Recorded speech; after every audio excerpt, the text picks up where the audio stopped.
Sukuna versus Gojo the most awaited fight has finally begun. और मैं बता दे रहा हूँ ये चैप्टर अमेजिंग है। इस चैप्टर में हमें उटेहोमे की पावर, काकुगांजी का कन्फेशन और हमें गोजो की 200% आउटपुट के साथ होलो पर्पल की पावर देखने को मिलती है। तो बिना कोई टाइम वेस्ट करे चलिए शुरू करते हैं। तो हमें दिखाया जाता है कि इचाची और गोजो शिवुया में है, जहाँ पे आप देख सकते हैं कि कितना डिस्ट्रक्शन हो चुका है। ये कुछ 2 महीने पहले की बात है। चाची गोजो से पूछता है कि उसका कैसा एक्सपीरियंस था प्रेजेंट रियल में, तो वो बताता है कि वो कॉन्ट्रैक्टरी फीलिंग जब आपकी पलक झपकते ही निकल जाते हैं और आप उसे दोबारा कभी भी महसूस नहीं करना चाहोगे। इसका मतलब ऑब्वियसली ये है कि वहाँ पर टाइम बहुत ही फास्ट बीतता था। नेक्स्ट सीन में हमें दिखाया जाता है कि गोजो इजीची से बेसमेंट 5 के लोगों के बारे में पूछता है। एक्चुअली आपको याद हो तो ये वही जगह है जहाँ से ये सारा केओस स्टार्ट हुआ था, जहाँ गोजो की फाइट जोगो, चोजो और हिनामी से हुई थी। हमें बताया जाता है कि गोजो की सिर्फ कर्स एनर्जी के प्रेजेंस के वजह से ही जो इतनी फियरफुल और स्ट्रॉन्ग थी कि अभी तक पूरी कर्स स्पिरिट P5 के आसपास तक नहीं भटकी। मतलब तुम उसका खौफ देख रहे हो कि वो कितना स्ट्रॉन्ग है। जहाँ सिर्फ गोजो के बॉर्न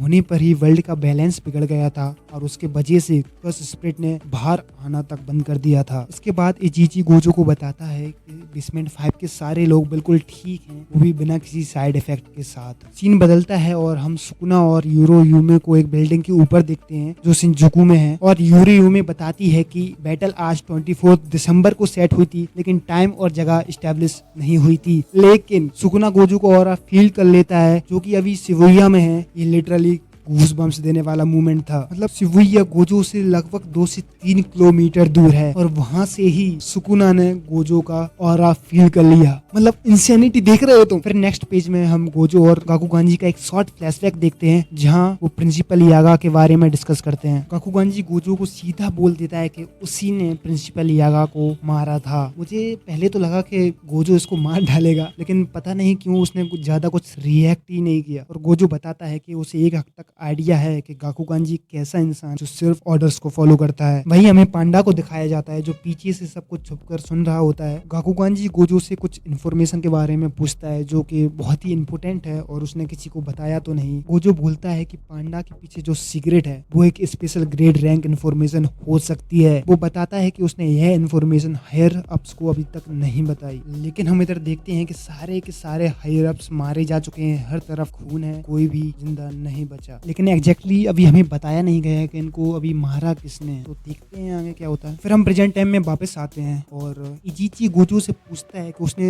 उसी को ही क्यों चूज किया। मतलब और भी लोग हैं जो उसकी मदद कर सकते थे वेरियल लगाने में। और गोजो इजीची से बोलता है कि वही एक सिर्फ अकेला इंसान है जिस पर वो सबसे ज्यादा ट्रस्ट करता है। और फिर क्या था भाई, इजीची जोश में आता है। गोजो की जबरदस्त बात सुनकर वही अपना काम शुरू कर देता है। इसके बाद हमें यूटेहोमे की कश टेक्निक के बारे में बताया जाता है जिसका नाम सोलो है। बेसिकली कोई भी सोर्सरर जो इसकी चॉइस का इंक्लूडिंग हर सेल्फ उसी कर्स टेक्निक की रेंज में आएगा तो उसकी कर्स एनर्जी और उसकी पावर बढ़ जाएंगी, यानी एनहेंस हो जाएंगी। हमें बताया जाता है कि यूटेहोमे की कर्स टेक्निक को एक्टिवेट करने के लिए उसे कुछ हैंड साइंस, डांस, ये सब कुछ करना पड़ता है। ओटाहिमे अपनी कर्स टेक्निक को एक्टिवेट करती है, वहीं पर गोजो भी बिना कोई टाइम वेस्ट करे अपनी टेक्निक को एक्टिवेट करता है। ओटाहिमे की कर्स टेक्निक ऑलरेडी गोजो की पावर एनहेंस कर रही है, लगभग कुछ 120% पावर उसकी एनहेंस हो जाती है। और गोजो फिर 200% आउटपुट होलो पर्पल को सुकुना की तरफ अनलीज करता है। और फिर हम गोजो का 200% होलो पर्पल सुकुना की तरफ अनलीज होते हुए देखते हैं, जो लगभग कुछ 4 से 5 किलोमीटर दूर था। And that is fricking insane. मतलब गोजो अपना